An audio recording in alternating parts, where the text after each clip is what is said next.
With me on the Double Eagle Golf Podcast, I'm Roy J. Akers of Skyview Sports. With me, I have Jay Mosley, the Ohio State men's golf coach. Jay is in his 11th season with Ohio State, if I have that right. And also, you came from Kennesaw State, where you guided your team to six consecutive regional appearances, I understand, in the NCAA tournament. You also still hold some Auburn golf records as well. So you've got all the pedigree. And Jay, what is the state of the Ohio State golf team? And I hope I got all the facts right. Yeah, Roy, I appreciate the introduction, and we're really excited to get the year underway here in Columbus. And we've got nine young men reporting to campus next week to get started with practice and to get the fall season underway. We Our first event is at American Dunes, a really cool place. Special golf course at the Folds of Honor Collegiate that is a really bigger than golf, bigger than life kind of event, and we're super excited to get underway with the season. We're going to come back to American Dunes in just a moment. You'll understand why. Getting to your team now, you're carrying, you said, nine players this year. Is that because of the NIL, the NIL? Is that where the teams, a lot of teams carry more than nine players, but is that where you're stuck at now?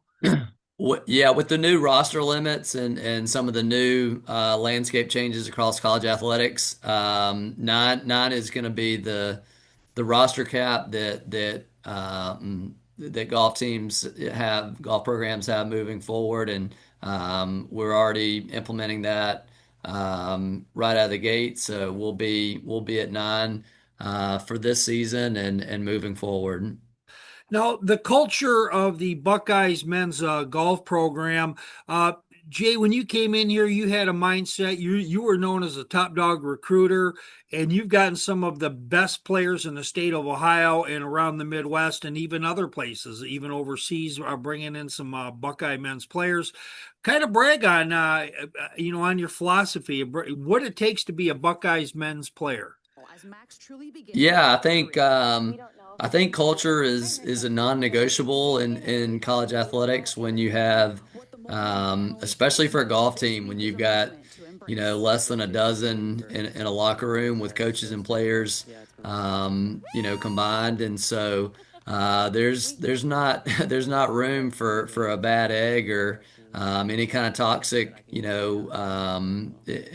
energy and things like that. So culture and being a good teammate is a non-negotiable in our program, and we recruit guys that kind of feed into what our blueprint is of being outstanding young men. That we have a saying that the logo never comes off, and so just because you're out in a tournament, wearing the Blocko, wearing the gear. The logo never comes off, after hours when you're back on campus, when you're back home, wherever you are, you're representing not just, your teammates, but you're representing yourself, you're representing Ohio State.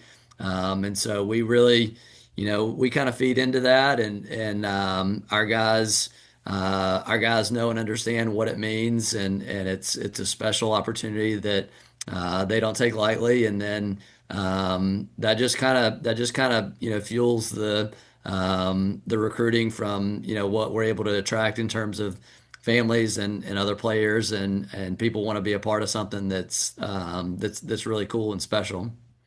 Now, when you're talking about the logo never comes off, kind of brag on some of the players and how they exemplify that both in the classroom and also on the golf team and in the community. Is there a few players out there that you really feel like? I know that they all represent that, but I mean, is there a couple of them you can brag on, even the upperclassmen that kind of show the younger players that?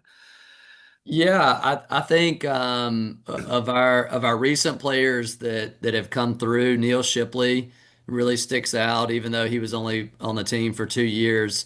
His legacy is kind of plastered all over this place, with the type of energy and the type of enthusiasm and work ethic, and just the type of young man that he was on and off the golf course. Maxwell Moldovan was really the same way. Max really kind of turned the corner for our recruiting, being able to kind of attract some of the best players in the state to really stay home and to take pride in being from the Buckeye State and playing for the Buckeyes and then on the team currently. We've got great leadership from top to bottom. Our older guys, our younger guys, the new guys. I think we don't have team captains, and I think this year particularly is a great reason why, because I believe that everybody in the locker room is capable of being a leader, being a captain, doing all those things that you expect of a captain, and so. I kind of found in my coaching career, my time, playing college golf, that leadership just kind of emerges naturally, and there's no reason for a coach to, pick who he feels like they are. They should kind of identify themselves through the program, and that's kind of what I believe in. And yeah, we've got guys that really kind of not just talk the talk, but they walk the walk. And even if we didn't have practice, our guys would be out here every day working on getting better and improving and pushing each other, and that's what I think is really cool about what we have going here. Yeah. Real quick, Maxwell Moldovan story. I was covering the AJGA, on my ranks up to the PGA Tour. And so at a local country club, he was like 12 years old and he shot 60 or 61 at Forest Lake Country Club. And then he shot 67. He ended up losing the tournament on the third round by like a stroke. And I tried interviewing him, and I think he's a much different young man now than then because, he kind of booked on that one. But I think now, hey, think about it. 61, I could do that 9 holes. I mean, when I was younger. And so he played lights out golf. So you got yourself a prodigy. And you had Will Grimmer out there. He was also a guy that was making the AJGA, USGA circles. And so you've had some top-notch players come through there, Jay. Yeah, we sure have, and it's been a real privilege to coach those young men, and just kind of see them blossom from the time they were 15, 16, even younger. We've followed a lot of these Ohio kids, even before they get into high school, and to kind of see their development and to see what they leave here. As 22, 23 year olds, prepared for life is really a cool experience for sure. Yeah. On the other side of our 30-second break, we're going to talk to Jay about his schedule this year, goals that he has for the team, and we're going to do that here in just a moment. NASCAR but don't know who to root for? Toyota's got you covered. This guy went from dirt tracks to cup cars. This new kid is all gas, no brakes. And him, just a 3-time Daytona winner, no big deal. That's just a taste of our team of legends. Now you're up to speed. You in? With me, Jay Mosley, Ohio State men's golf coach. He's in his 11th season as the head golf coach of the Buckeyes golf program. They're home of the Scarlet and Gray, and that's one of the things. Ohio State University is they spare no expense. It's like the old Jurassic Park line, right? We spare no expense. And you must have a world-class practice facility. And when players come in there, both men and women, they must really be impressed with the golf course, the winter practice facilities, and everything going on down there at the Scarlet and Gray golf course. Yeah, Roy, we've got a really special combination of both our indoor facility, which is right behind me and downstairs, and the opportunity to stay sharp when it does occasionally get cold here in the Midwest and the Big Ten. So to be able to utilize that in the colder months is first class for us to have that opportunity to stay sharp in the winter. And then as you mentioned, our two courses, Scarlet and Gray, the Scarlet being our championship course is one of the best golf courses, not only in college, but just one of the best courses in the country, and a lot of history involved in the design and the architecture of the golf course. And it's still a great challenge for not only our players, but for the best college players in the country and the rising stars of the PGA Tour that come here each year in the Korn Ferry Tour Finals. We actually are undergoing a project right now to renovate our short game area. It's under construction, and it's going to be bigger, better, and a lot more effective for our players to utilize. And we certainly are very proud of what we've got to offer our players in terms of resources here. Now, when you we're going to talk about your some of your tournament schedule coming up here. Folds of Honor, I have talked to Casey Luban a couple of times. Mr. Nicholas, as you know, he goes up there on Sunday each year. He's supposed to be on the Zoomcast between now and then, but we'll see how it goes with his schedule. I'll see him at the Ally Challenge, and then, of course, on the Sunday before the tournament begins. Is he involved at all? Does he still stop by once in a while and kind of say hi, since Muirfield Village is not too far away from the Scarlet and Gray courses? Yeah, as you alluded to, Roy, Mr. Nicholas does he keeps a pretty busy schedule, and he's always got a lot going on, not just professionally, but with his family and a lot of Yeah. grandkids running around, great grandkids now. So there's a lot going on. We do enjoy the opportunity to get in front of him and see him or Barbara or someone from the family, usually each year, whether that's down in Jupiter at the Bears Club, or sometime around the Memorial, or he comes up for occasional football games, and his team actually helped us out with our new short game area. So we do make it a point that all of our guys are able to be in front of him and get some time in, and he's been more than gracious with his time, back to our program and everything that he's meant to the game, and not just our program though. Sure. Yeah, he's a national treasure and a total class act. To me, when I met him, sometimes they say you're disappointed when you meet your heroes. I was not disappointed with Jack. I was even more impressed. So, I uh, agree. That's well said. yeah. And with that, let's talk about a couple of the tournaments on your schedule. I will be at the Folds of Honor. And to me, what I like so much is that there's only two Big Ten teams on the men's side that are going to be there, plus Notre Dame. And there's a good sprinkling of teams from all over the country that'll be there. But what I like is what it means to the game of golf at the Folds of Honor. It's grown to having men and women there, Jay. As you know, I'm not telling you anything you don't know. The Golf Channel is there broadcasting. In the first year or two, I understand they did it remotely. That is no longer the case. The Golf Channel will have their full crew there, at least most of them anyway. It's going to be a spectacular tournament. And that's got to be a real bragging point for when you're recruiting kids to say, hey, you're going to be playing on TV. You are going to get exposure.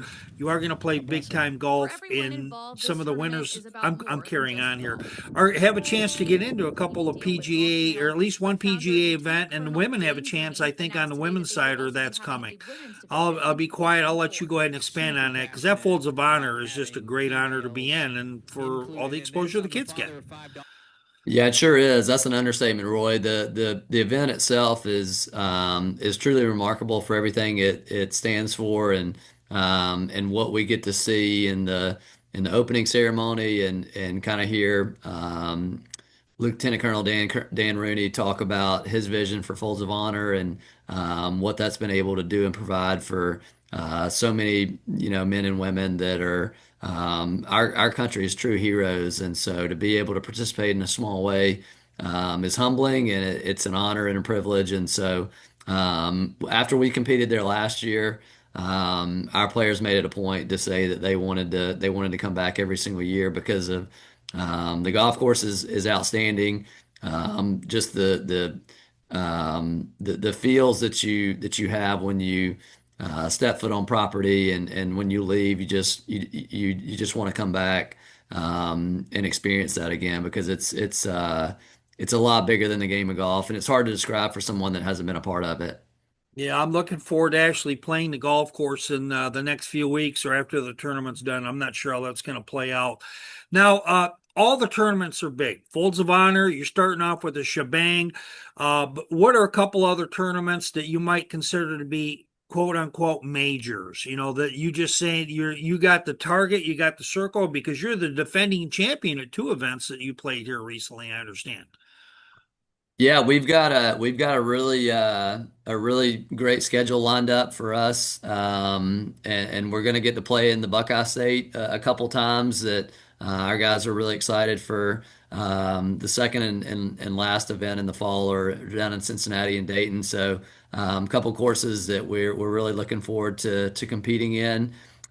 We start out the year in the start of the spring season every year in Puerto Rico in a loaded field with a lot of top players and top teams in the country. So that's always a little extra motivation for guys to be sharp. Puerto Rico is not a trip you want to miss in February. So it's always a great way to start up the spring. And then we've got as we kind of get to the warmer months, we get the opportunity to play here at home in the Kepler, and then we're hosting regionals at Scarlet in May, which we'll certainly spend a lot of time preparing for and being ready to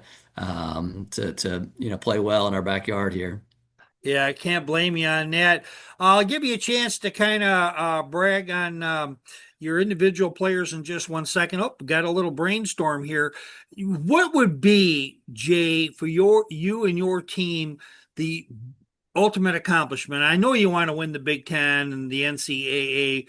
What is realistic for you guys this year? What do you get your players focused in on so they have that laser Buckeye focus for this 2025-26 season?